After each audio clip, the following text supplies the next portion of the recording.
ये कहानी मैनुअल नाम के लड़के की है, जिसे अपने माता पिता के तलाक की वजह से अपने एक रिश्तेदारों के साथ रहना पड़ता है। मैनुअल 3 महीने के लिए स्पेन के दूसरे शहर में अपने चाचा हुवान के घर रहने के लिए आया था, मगर उसे स्टेशन पर काफी टाइम इंतजार करना पड़ता है। मैनुअल पहली बार अपने रिश्तेदारों से मिल रहा था और अपने माता पिता से दूर आकर वो निराश था, पर उसका अपने घर से दूर रहना जरूरी था क्योंकि उसके माता पिता एक दूसरे को तलाक देने वाले थे।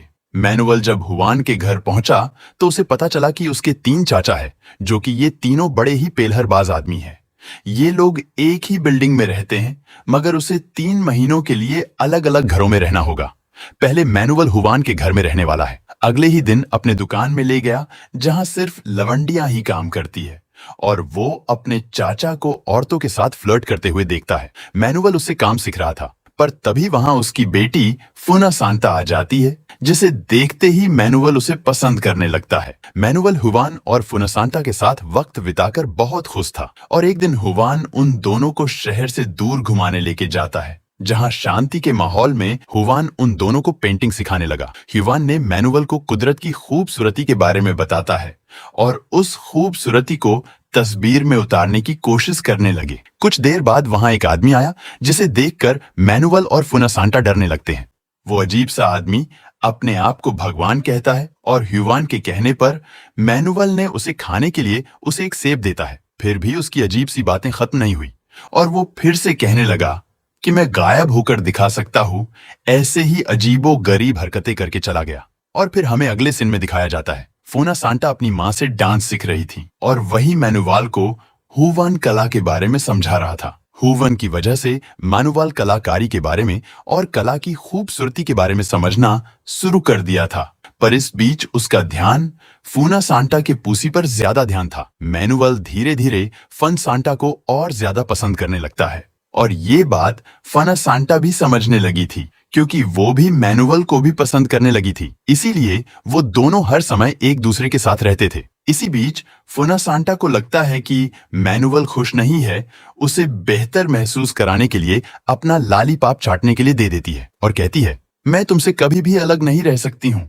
उस दिन मैनुअल को एक राज की बात बताती है, जिसे वह जानकर हैरान हो गया। फुना सांता ने बताया कि उनके चाचा फार्लैंडो असल में गे है। ये बात कोई नहीं जानता। हुवान के घर रहने के बाद अगले महीने मैनुअल फार्लैंडो के साथ रहने लगा और उनकी बेकरी का काम समझने लगा। हुवान की तरह फार्लैंडो एक कलाकार है और जाइलो बजाया करता है।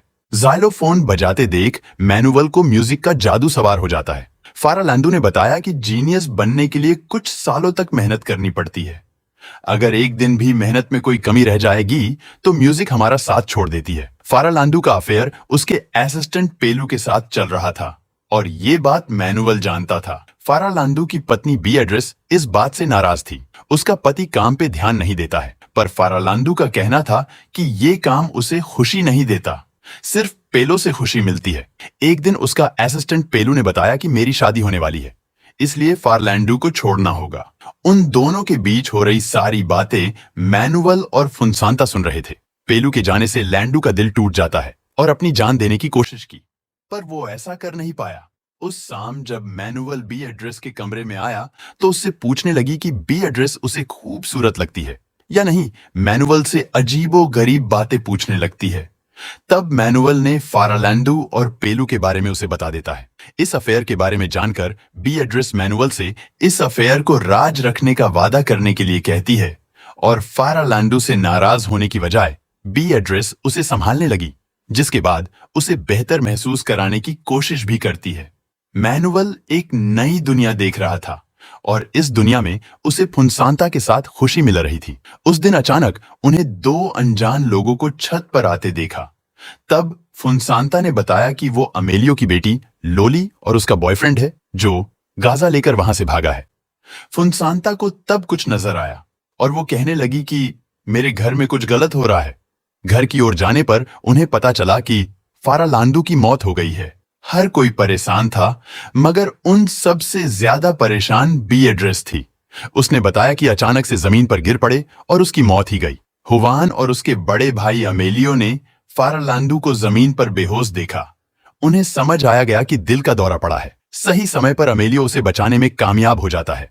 उस दिन के बाद मैनुअल अमेलियो के घर में रहने लगा। अमेलियो की बहन मार्गरीटा मैनुअल को पढ़ाने लगी, पर मैनुअल उसे और अमेलियो की पत्नी लूला को परेशान करता रहा। एक दिन मैनुअल के पिता अंटोनियो का फोन आता है और मैनुअल को पता चला कि अब वो इटली में रहते हैं। मैनुअल अपने पिता को बताया कि मार्गरीटा हर वक्त उन पर नजर रखती है, इसीलिए वो परेशान होने लगा है और घर आना चाहता है। मैनुअल ने फुनसांता को बताया कि जल्द ही उसके पिता उसको लेने आने वाले हैं। ये सुनकर फुनसांता निराश हो जाती है। मैनुअल और फुनसांता एक दूसरे से शादी करना चाहते हैं, पर वो जानते हैं कि दो कजन्स एक दूसरे से शादी नहीं कर सकते हैं। अमेलियो के घर में एक कमरा था जहां जाने की किसी को इजाजत नहीं था, मगर मैनुअल उस कमरे में चला गया और उसे पता चला कि ये कमरा असल में अमेलियो का क्लिनिक है। अमेलियो उसे क्लिनिक में देखकर खुश हुआ और अपने दूसरे भाइयों की तरह वो भी मैनुअल को अपने काम के बारे में बताने लगा। अमेलियो एक आंखों का डॉक्टर था जो मैनुअल को आंखों में छुपी खूबसूरती को दिखाने लगा। कुछ समय बाद मार्गरीटा उन पर नजर रखने लगी और उन बच्चों पर चिल्लाने लगी क्योंकि उसने उन दोनों को उस कमरे में आने से रोका था, और अमेलियो से कहने लगी कि उनके पिता यानी कि मैनुअल के दादा अंटोनियो से बात करने की जिद कर रहे हैं क्योंकि वो मैनुअल को ही अंटोनियो समझते हैं। मार्गरीटा का कहना था, मैं उन्हें और नहीं संभाल सकती क्योंकि वो दिन भर मरने की बातें करते रहते हैं। अमेलियो जानता था कि उनके पिता मैनुअल से बात करके अच्छा महसूस करेंगे, इसीलिए उसने मैनुअल को अपने पिता के पास भेज देता है।